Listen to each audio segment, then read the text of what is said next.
सबसे पहला हमारा है, देखो क्या बोला गया है इसमें। On first looking into Chapman Homer's is a Petrarchan sonnet by John Keat. ये जो हमारा on first looking into Chapman Homer है, ये जॉन कीट के द्वारा लिखा गया एक पेटार्कन यानी कि इटालियन सोनेट है। ठीक है। अगला हमारा दूसरा पॉइंट है, बोला गया है the poem was written and published in 1816। एक कविता जो है 1816 में ही लिखी गई और 1816 में ही प्रकाशित हुई। कीट्स ने यह सोनेट 20 वर्ष की आयु में लिखा। Keats wrote this sonnet at the age of 20। चौथा को है हमारा, बोला गया the sonnet follows Petrarchan structure. हमने क्या बताया, ये जो on first looking into Chapman Homer है, ये एक पेटार्कन सोनेट है और पेटार्कन सोनेट का स्ट्रक्चर होता है ऑक्टेव प्लस सस्टेट से मिलकर के बनता है। ऑक्टेव में 8 लाइनें होती हैं और सस्टेट में 6 लाइनें होती हैं। अगला बोला गया है कि the rhyme scheme of the poem. तो राइम स्कीम क्या है इस पोइम की? ऑक्टेव की A B B A B B A और सस्टेट की राइम स्कीम है C D C D C D. अगला 6 नंबर पे देखो क्या लिखा गया है। The poem was inspired after reading George Chapman translation of Homer. बोला गया है कि यह कविता जॉर्ज चैपमैन द्वारा किए गए होमर के अनुवाद को पढ़ने से प्रेरित है।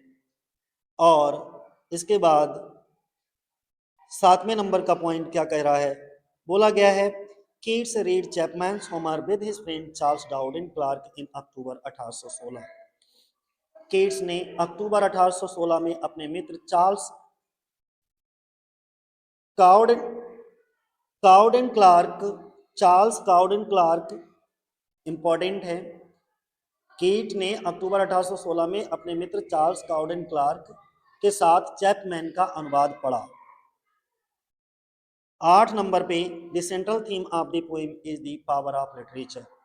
कविता का जो सेंट्रल थीम है वो साहित्य की शक्ति है। 9 नंबर पे है the poem expresses kids intense Joy and excitement on discovering Homer through Chapman. जब यह कविता चैपमैन के माध्यम से होमर की खोज पर किड्स की तीव्र खुशी और उत्साह को व्यक्त करती है। 10 नंबर पे Keats compares his excitement to an astronomer discovering a new planet.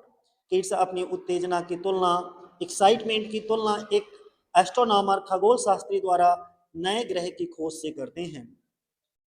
11 number पे the astronomer references alludes to the discovery of William Herschel. बोला गया है यह खगोल शास्त्री संदर्भ विलियम हर्शल की खोज की ओर संकेत करता है। Keats also compare his joy to Harnoncourt's seeing the Pacific Ocean। बोला गया है कीट्स अपनी प्रसन्नता की तुलना हर्नन कोट्स द्वारा प्रशांत महासागर देखने से भी करते हैं। 13 नंबर का है the poem contains a famous geographical references to Pacific Ocean. 13 number पे ठीक है, बोला गया है कि कविता में प्रशांत महासागर का प्रसिद्ध भौगोलिक संदर्भ मिलता है।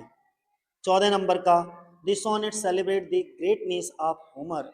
ये सोनेट होमर की महानता को सेलिब्रेट करता है। 15 नंबर का the poem highlight the importance of translation in literature. कविता साहित्य में अनुवाद के महत्व को उजागर करती है। 16 नंबर का the Octave describe Keats past experiences of literature. Octave में कीट्स के पूर्व साहित्यिक अनुभवों का वर्णन है। 17 नंबर का the sestet expresses his overwhelming discovery of Homer. Sestet में होमर की खोज से उत्पन्न उनके अद्भुत अनुभव को व्यक्त किया गया है। 18 नंबर का the poem reflects romantic imagination and emotional intensity. एक कविता रोमांटिक कल्पना और भावनात्मक तीव्रता को दर्शाती है।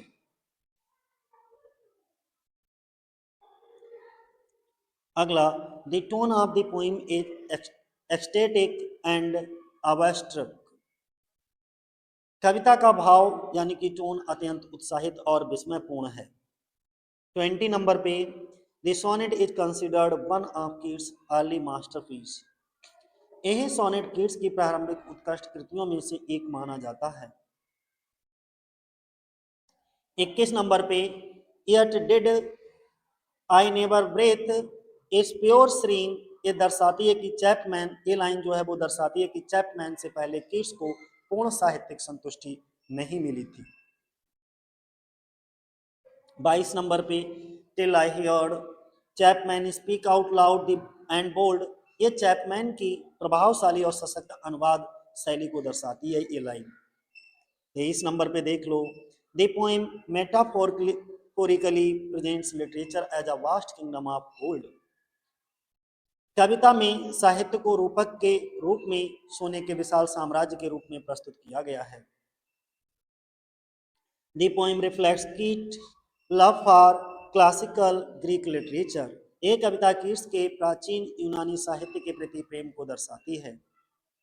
और 25 नंबर पे देखो, बोला गया है the sonnet demonstrate Keats mastery over the Italian sonnet form, ये सोनेट इटालियन सोनेट रूप फॉर्म पर कीट्स की पकड़ और दक्षता को प्रदर्शित करती है।